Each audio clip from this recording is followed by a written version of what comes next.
One of the things I love to do is to feed my fish really well so they get really nice and fat. So my fish get big, and good or bad, it's what it is. I get my frozen food from Premium Aquatics. So I just got this. So let's see if I can open this up. Fairly decent job in getting these things to me. It's a 2-day shipment, and there's a lot of dry ice. So I'll get this out of here. Dry ice, use gloves, can burn skin. Wish I could do this on camera, but I can't. All right, dry ice piled on top, and we don't want to burn ourselves. So I'll put that over here. Let's see what we got. Oh yeah. Ah, woo! Oh man, that burns. Okay. Whew. Oh, dude. All this stuff out of here. I will put this back in there because my kids like to throw this into the swimming pool. Always a fun time. So, more rods.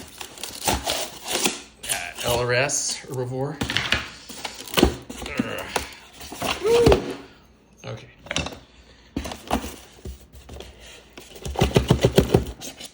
Pack nice.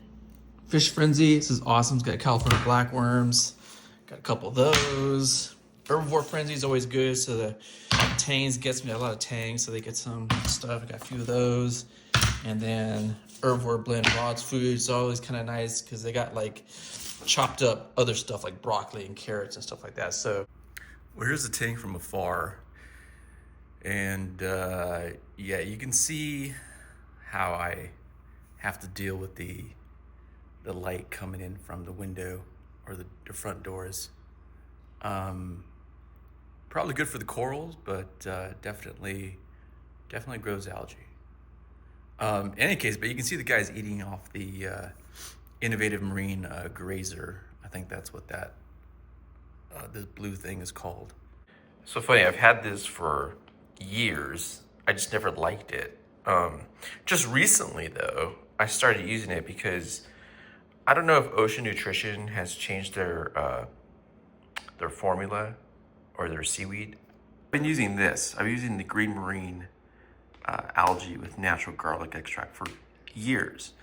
But this last batch, this one in particular, always seems to disintegrate. And I don't use the red algae that they have as well because it just disintegrates so quickly in the tank. What I do is I soak the seaweed in Silicon and some Hufa, or let me see what it is. This thing here. So aminos and omega 3 and 6. HUFA, I forgot what it means off the top of my head, but you can look it up here. It's Brightwell Aquatics Amino Omega.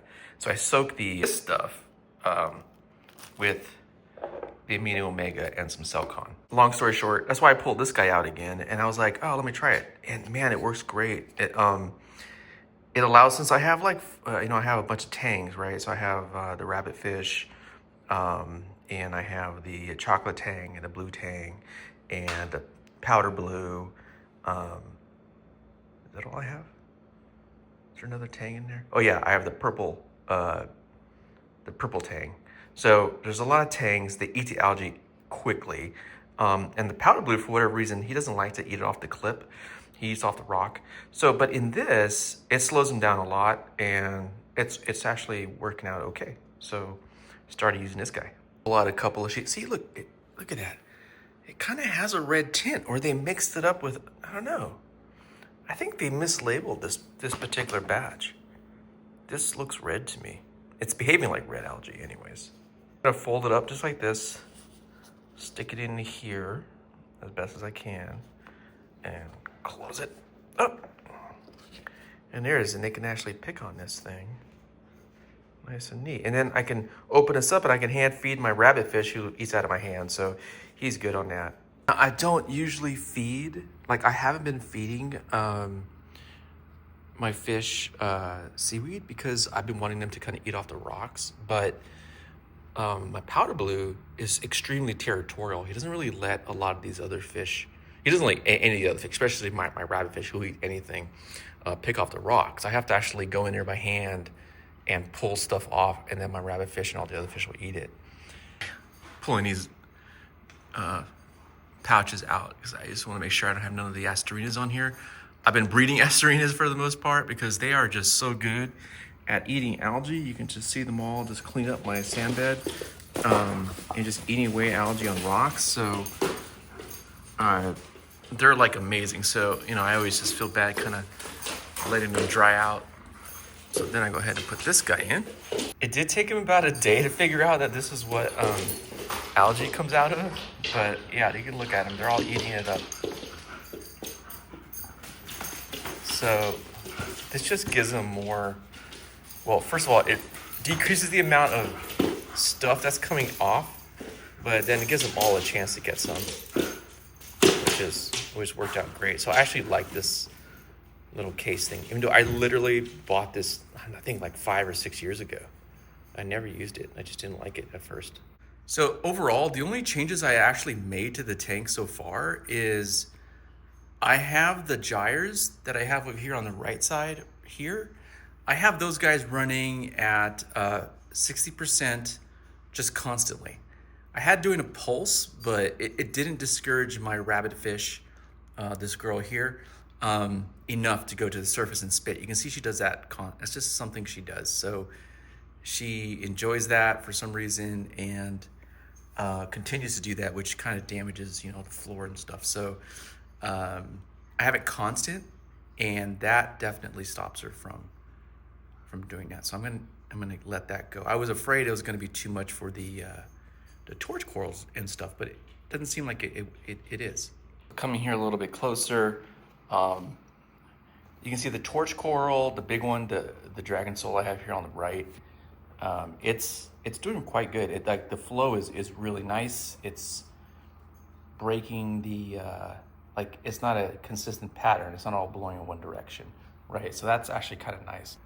Here's another angle. You can see that it's getting flow from different sides. All the tentacles are elevated, so I think the flow is actually working out nicely. One of the changes I did make on the rock work was that I was having a challenge with this Stylophora here. It was definitely growing. It's growing quite fast. So what I ended up doing was I was able to, this rock structure here is actually not cemented down, right? So it's just kind of, the weight kind of holds it in place. So I was able to move it around, and luckily this colony is mounted to this rock here.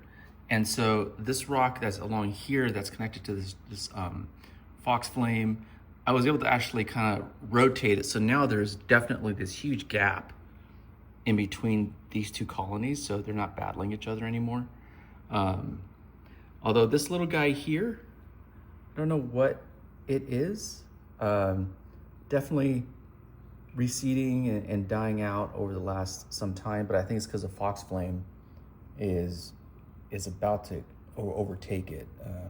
Sorry for that quality of video, but yeah, so it's about to overtake that little guy. So whatever it is, it's gonna disappear. I don't know what it is. It hasn't grown fast at all in my tank, so I'm just gonna kind of let nature take its course. The biggest sad point in my opinion has been me trying to take care of this Amaze-Balls colony. It's grown and it was doing fine. And if you recall my last video, I had separated it from this flame tip colony here. It needs to be mounted on this rock here on this side. And was thinking that possibly this was irritating it. So then I had taken it off and I had moved it over here. And it wasn't, after like maybe 5 days, it wasn't opening up. It looked just like it does right now, just like that. And I thought, okay, let me move it. Maybe it needs more flow. So I had moved it over here. And then I left it here for several days, about a week, and it never changed. So I thought, okay, maybe it's getting too much light. So then I moved it back here where it's somewhat in the shadows. And it's been this way for about 5 days, maybe a little bit less. No, it's about 5 days. And it hasn't even opened up at all. Let's see if I can zoom in here. Like, some polyps try to open up or extend, but it's not going beyond what you're seeing here. And I'm not sure what it's doing. It just looks like it's slowly just, you know, degrading, I think. Yeah, it's too bad because that was a piece I was trying to save. So I don't know what else to do. Otherwise, the other option I have is I'm going to push it more into a darker area, but then I'm afraid it's not going to get enough light. But I'll let it sit here for a few more days and we'll see if anything changes. This guy's doing good. All the fish are doing really good. I think I have to feed him right now. Everyone's happy. I was wondering if the parameters may be causing issues with this particular Amaze-Balls Gonipora, but gosh, everything else is looking so good. Like, and this Gonipora is healthy, it's fine. It's been getting, you know, homed by the clowns, so it's getting roughed up, and it's never closed up. So this particular variety, it's a TCK flamethrower, TCK flame tip. I'm trying to recall what it is, but yeah, it's like, it's really pretty, but it's yeah, very hardy. So going around here on the other side, trying to think what else do I got here. Okay, all my fish are hungry, so they're just gonna get in the way. Time to feed the fish. So I haven't done a proper, oh, I'm gonna go back over here. Where'd you go? There you are. I haven't done a proper code for this yet, so I'm still doing a manual. Turn off the gyres, turn off the Nero pump, and the vortex. The vortex will still go on because they're programmed to actually have that 2% power when the power goes out. So that just turn off the power to those pumps, but they have a battery backup, so they'll run for as long as they need to at 2%, and that helps kind of circulate the water in there. I don't turn off the main pump, the Vectra, so water is still getting pumped in there and cycled across the entire tank down to the sump. But that's enough to turn off these main wave makers. That's enough to kind of get the food circulated, as well as enough time for the fish to eat it. And what I do is I let this sit there for 15 minutes. So I'll go get the food prepared. Oh, I got my little cup. Put that there.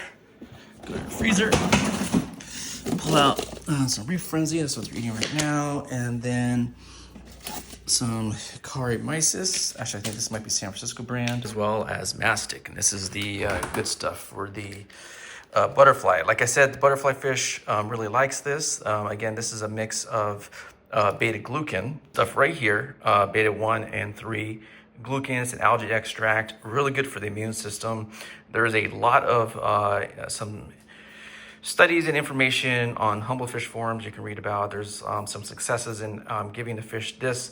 Kind of does increase their immune response to a lot of diseases, but it does keep their health up. So I've been doing this, and it's been great for my copper bands. So this comes in these little tablets you can see inside there, maybe. I just empty one tablet out into a pouch of the mastic powder, mix it up really well. Then I'll go ahead and drop in a little bit of garlic and some Celcon and the Amino Omega from Brightwell Aquatics, and just mash it all up into a good mash. This lasts about a week, and yeah, this is really good for the copper band. All right, so that's what it looks like. So this and the mastic go to the big tank, and that one's for the office tank. So I'll go ahead and take this over to these guys. Already see, since I turned off the pumps, my rabbitfish, Bindi here, has already decided to take her sweet time and enjoy spitting water out the surface. So I got the mastic stuck into one, and I've got the other food in another pouch over here. This might seem like a lot of food, but actually these guys will eat it within like a few seconds, about 3 minutes or so. The copper band will munch on this now for a while. What's up, bud? We're going for a walk in a second. Okay, so yeah, so let me put these in a tank. So you can see the copper band, and everybody loves the frozen food, of course. And they're very aggressive at it. They will eat that up. My large checkerboard wrasse likes everything, but he'll go after the mastic as well. My clownfish, especially the white one here, doesn't really get out away from where he's nesting.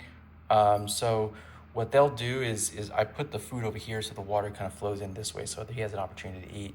It also feeds everything. So what I like about putting the food here is that it's actually feeding the Goni, it's feeding the torches and anything else that goes along here.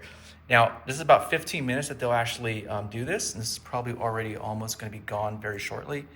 And I'm going to go ahead and dose out the bacteria at the exact same time, so it circulates in the water here.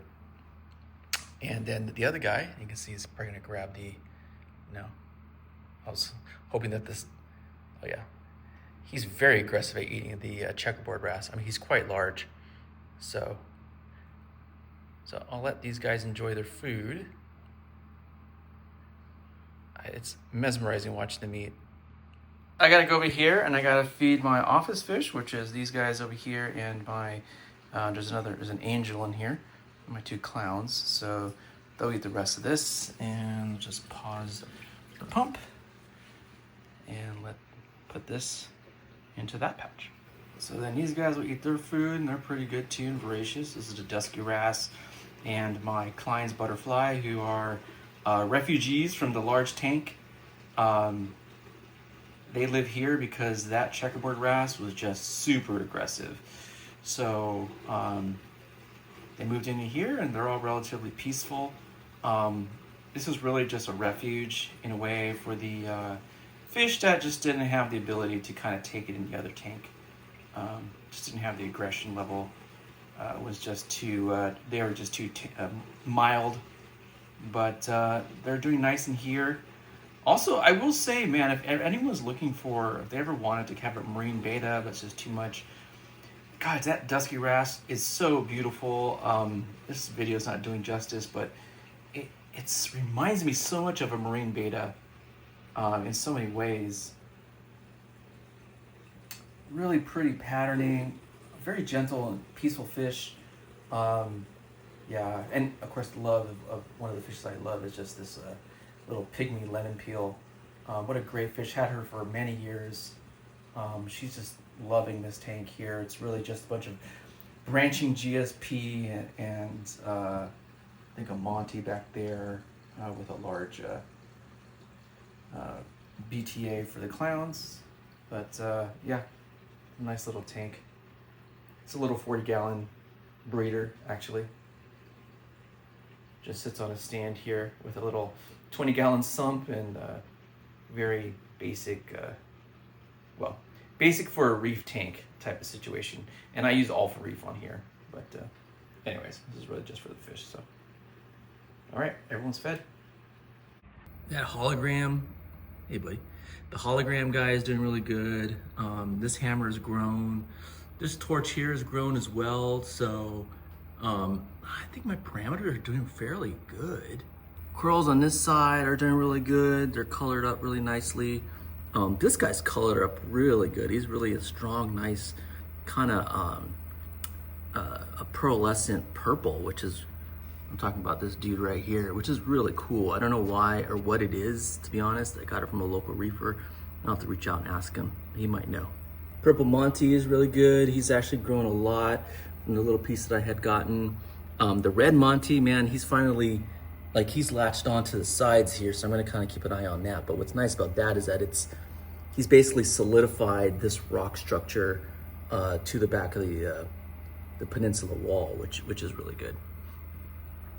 So yeah, this colony here has grown a lot, doing really good. So he's tabling out very similarly to this colony here. So it's doing really good. This pearlberry, I believe that's what that's called. A couple little frags I had put down in here have grown, have started to encrust around the rocks, that guy there. So a lot of coloring up. These tips here are growing. So there's a lot of growth, and well, especially this guy. This guy had some algae issues, but he is like aggressively taking over this column right here. Okay, sorry, my fish are just going nuts. And starting to branch out in a couple of places, which is really good. From this angle above, you can see the Stylophora, man. It is a solid block of coral, and it's a good, 8 inches across, maybe, from left to right. Yeah, so it's happy. This rainbow Stylophora is really cool. It's grown, but it's a much slower growth than the purple Stylophora. But it's nice. So okay, so here are the challenges with my algae. So I still have algae. You can still see it, especially here. I gotta pull this out. I'm manually pulling these guys out, and letting the fish get to it. But other locations have been cleared out completely of algae. Let's see if I can focus it, if I can. Let me go ahead into one. Okay, there you go. Yeah, so I got no algae on this. There's some, I'm starting to get flecks of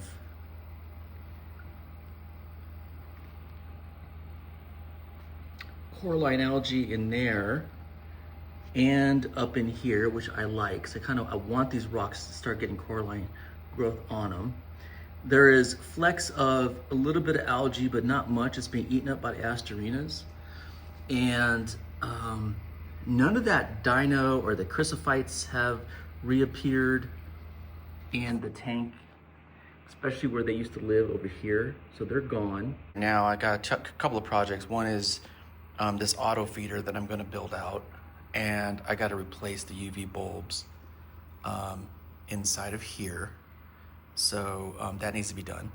The other thing too is I got my T5s. I have to replace those. I got replacement bolts for those. I'm running a test cup of water in there to make sure it doesn't freeze and kind of measuring this temperature. Oh, it's cold. That's perfect. 28.1. The last few days, so it's consistently at literally around 32 degrees, which is perfect when I'm measuring the water temperature.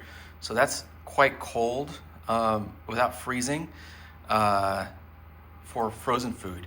So I'm gonna drill into this. I'm gonna have a dose actually put inside this thing. And so when I go on vacation, it's going to feed into this tank. So it's mostly for the wrasse, the couple of wrasses and the copper band to make sure that they have some food. And that's what that's gonna be for. So that'll feed out, and I think that's gonna work out okay, but I'll document how I build that out or how it works out and kind of see how that goes. So overall, the tank's doing really good. The parameters are nice. Got my nitrates are finally down to between 12 and 15, which I like. And my phosphates are 0.1, 0.12, which is perfect, so that's nice. And magnesium, calcium, alkalinity is 7.5, calcium at 4.25, magnesium is up at 14.55. Everything is very balanced at the moment. Dosing sodium hydroxide, supplemented with kalkwasser, and then calcium, dripping that in there as well. Might as well show here the bacteria doses that I do. We'll go through that regimen too. I do that during the feeding period as well. So right now I'm gonna drop in NP Pro from Aquaforce, which is a polymer-based type of sort of a microscopic type of media that supposedly attracts probiotic type of bacteria, which is like found in ProBioS.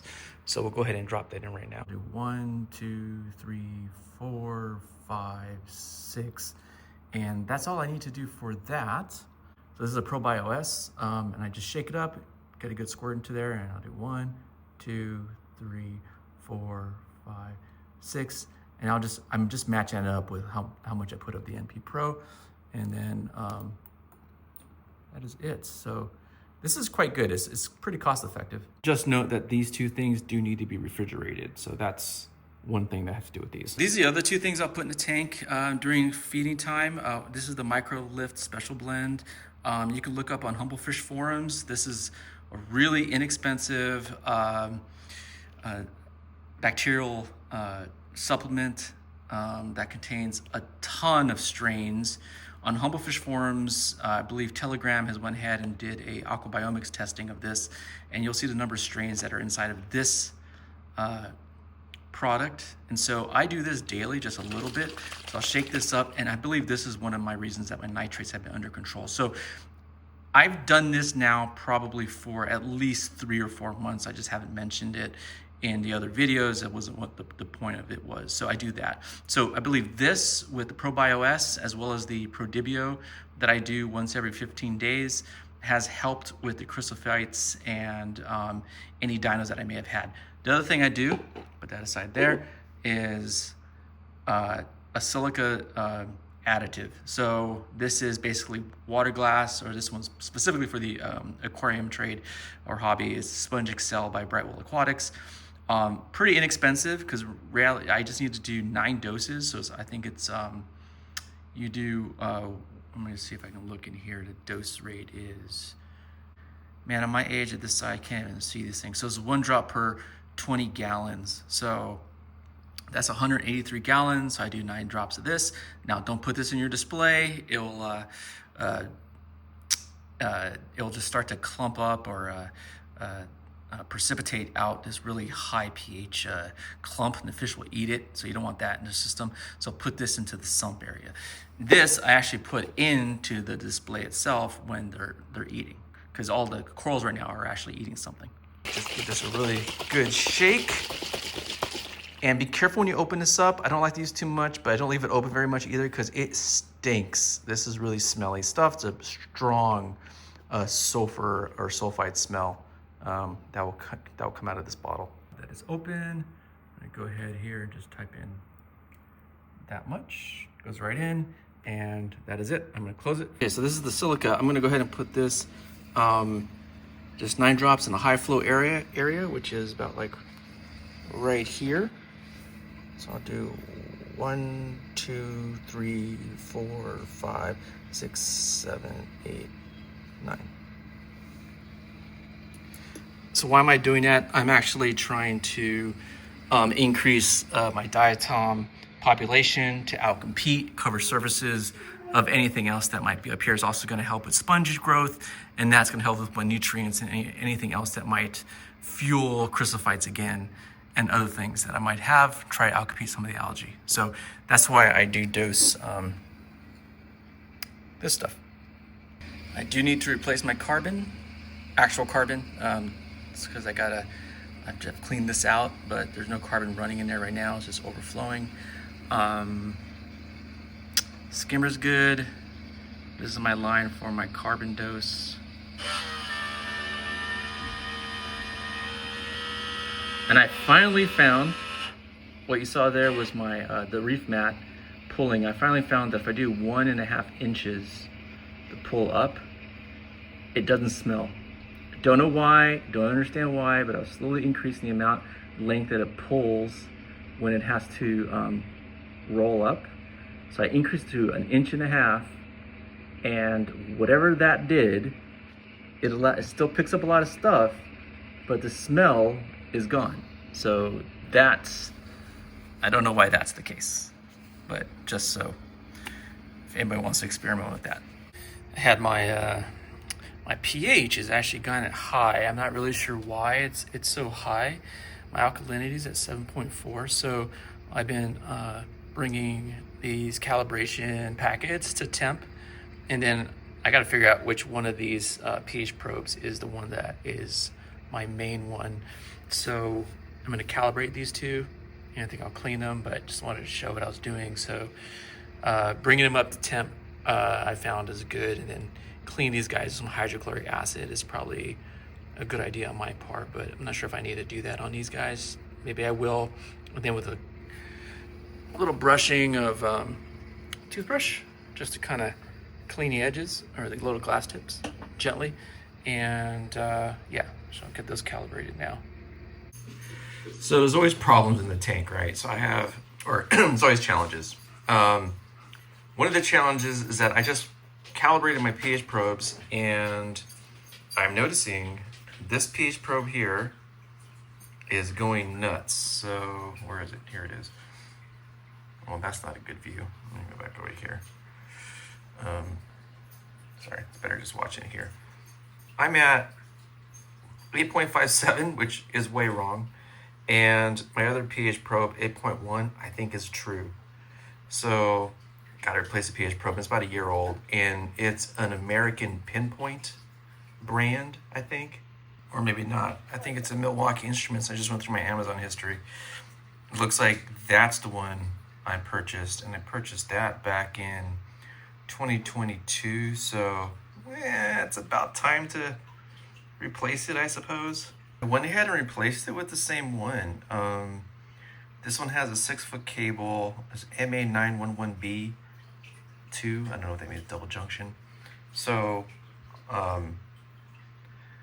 it's like, it was 30, well, right now it's $39.95, but it was on sale for $29.99. So I went ahead and picked that up right before Christmas, and that'll be here on Monday. So at least that will fix that problem, because that was the one that was controlling my calc drip, right? So the pH calc one, I think, is working correctly. I just calibrated that, it's held its calibration, and then pH 1's held it.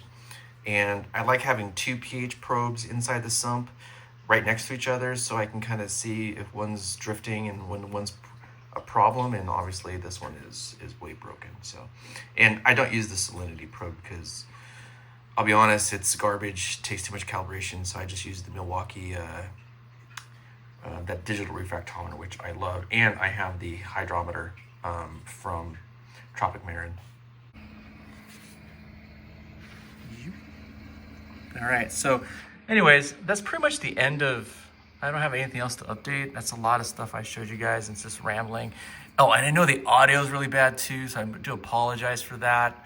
I got a new phone, and of course it's got that new USB-C connector, and doesn't work with my microphone. That was a lightning connector and all that kind of hoopla. So I'm just gonna have to do this. I mean, it's a journal for myself. If anybody learns something from it, that's good.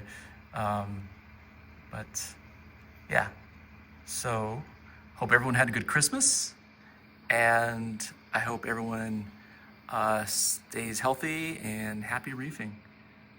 Peace. What, are you spitting?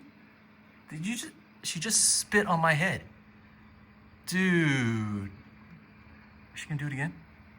You're gonna spit? Of course you're not gonna spit on camera now, are you? Yeah, you're not gonna spit on camera. Not gonna spit on camera, are you? Uh-huh. Okay, so I know they've eaten all the food. Oh my God, she just spit on me. Gosh darn it. All right, well, anyways, what I'm gonna do now is I'm gonna raise this higher, because I know my copper band will go to the higher area of the tank and eat that. So will she. But there you go. So she will, or my copper band will eat that. Has a little more time to eat, and that's good for her and keeps her weight up. Gets that beta glucan inside her and a lot of vitamins and stuff, and is packed with protein. So that is a good food source for them. You gonna spit? Okay. Anyways, you gonna spit? Oh, you spit! Oh, you monster! Okay, I'm out.